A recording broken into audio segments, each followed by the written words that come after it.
Okay, it's beer o'clock at Counter Real Ale Guide. Today's beer is a beer from Brewers and Union. This is a dark lager. This is Real Ale 140. Hello. Chris Latey.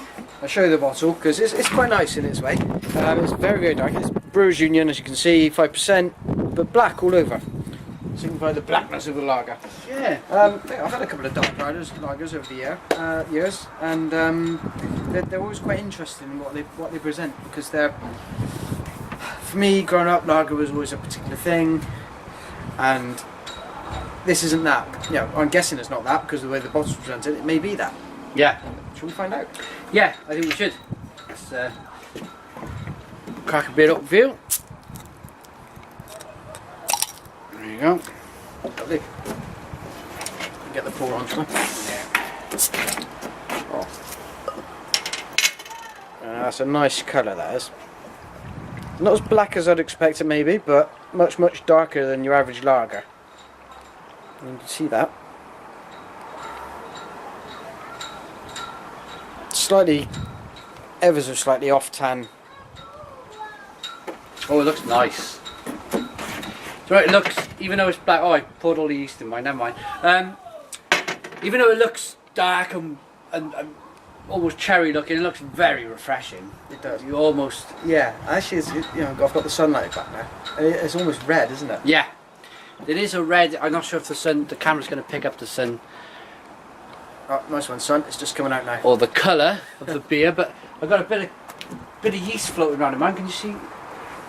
Oh, bits and yeah, pieces yeah, a floating few around? bits and bobs, yeah. Which, well, I think in Germany it is their way to pour it in anyway. It's a German beer, so no offence, I don't think we've caused by pouring all that yeast in. No, the Germans aren't going to be offended. No. One finger head is slightly off-white, different size bubbles. It's foamy, isn't it? In a kind of a solid foamy way. Yeah, yeah. Almost like you'd expect to see off a can of Guinness Draft or something like that. Absolutely, and they put down to cool it between 2 and 4 degrees, so that gives an indication that... That'd be the air temperature around here at the bloody moment. We got a nose on this one. Right. Cheers. Wow. It's quite powerful. Yeah, it is powerful in there. Picking a bit of CO2, kind of, you picking up... It's malty. It smells lagery. Yeah, yeah. Without Yeah. wishing to be not very descriptive at all. It doesn't smell dissimilar to a kind of what you get in a £5 for a crate from the supermarket. Kind of. Yeah, to be honest, I'm picking up black corn, that corny kind of mainstream. But it might be completely different in the taste. It might. Yeah. Should we get into it? Let's dig in. Cheers.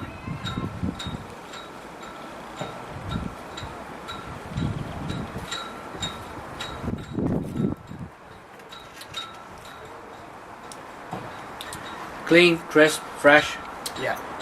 A little bit of hint of cheekiness in there, and that hot character right on the back of the taste.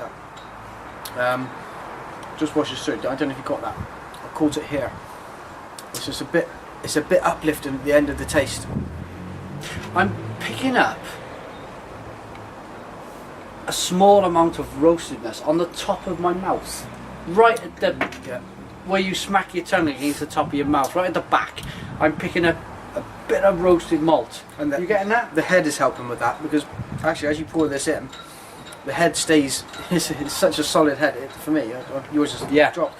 There's such a solid head that actually that creaminess stays at the top and gives you that slightly off cocoa roast kind of taste. Yeah, yeah. It's not quite smoked. Not quite that far. It's, I know what you mean. You mentioned the word smoke because it's put it in your mind a little bit. Maybe, like you say, not quite smoked. I think there is a small element of the smokiness in there. If you'd just touch the bacon that you have with this smoke, or if it was slightly, if like it was a bit crispy, burnt, maybe a burnt malt, or it's very close to being a little bit smoked. It's very much being like a lot of things in there. Yeah, if you know what I mean. But it's a lager base almost with a little bit more sophistication on the palate.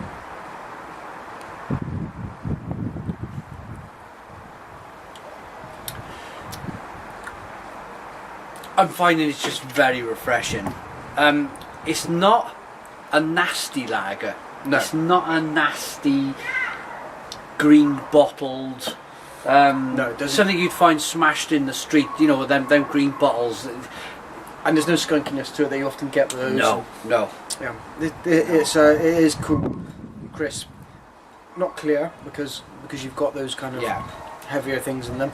Little touch of malt in there, even though that malt is only coming from everything else in there.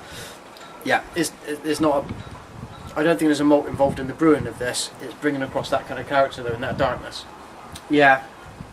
The hops. I'm just trying to work out what.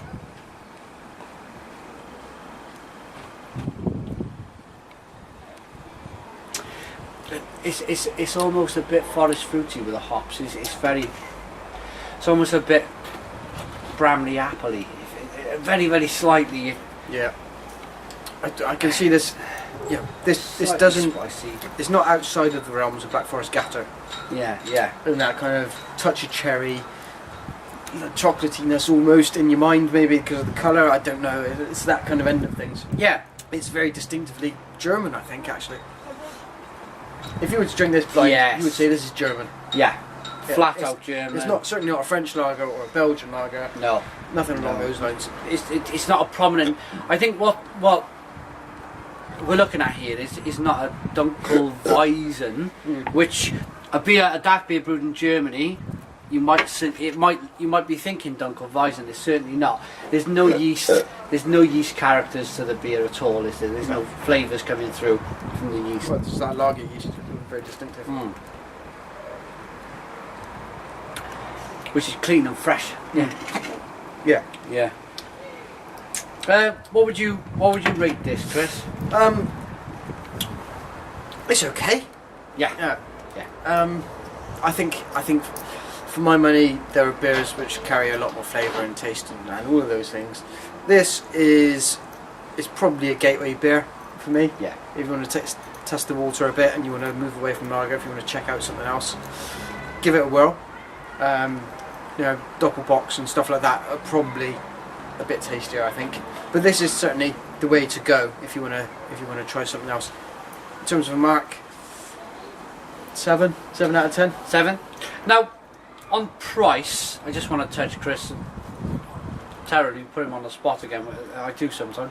On price and style and everything else, would you go for this over the £1.30 Le Boc Blonde, the Waitrose Blonde? No, and they're slightly different, but in terms of the value for money, this is maybe £2 a bottle. The Waitrose, that Waitrose Belgian Blonde is just amazing. In terms of price, in terms of what you actually get in terms of physical ingredients, let alone anything else. This isn't worth it. It's better than I don't know what a bottle of Stella costs these days. Better than a £1 bottle of Stella. Yeah. Not as good as any kind of decent Belgian beer that you'll pick up in your local supermarket. Yeah. I'm probably going to go 6.5 on this. 6.5. I haven't got a 0.5 on my hand, but yeah, 6.5. It's clean, fresh, it's unoffensive. I reviewed Innocent Gun's style of a lager and I was totally offended by that. I give her a 3 out of 10. This is certainly not trying to be offensive. It's just a beer which would be great with a few sausages in the summer with a barbecue. Germans love their sausages. Yeah, absolutely. In every conceivable way. Thanks for watching this. Thanks for joining, Chris. Thanks for joining me and making a bit of a mess of this, so I'm going. Bye.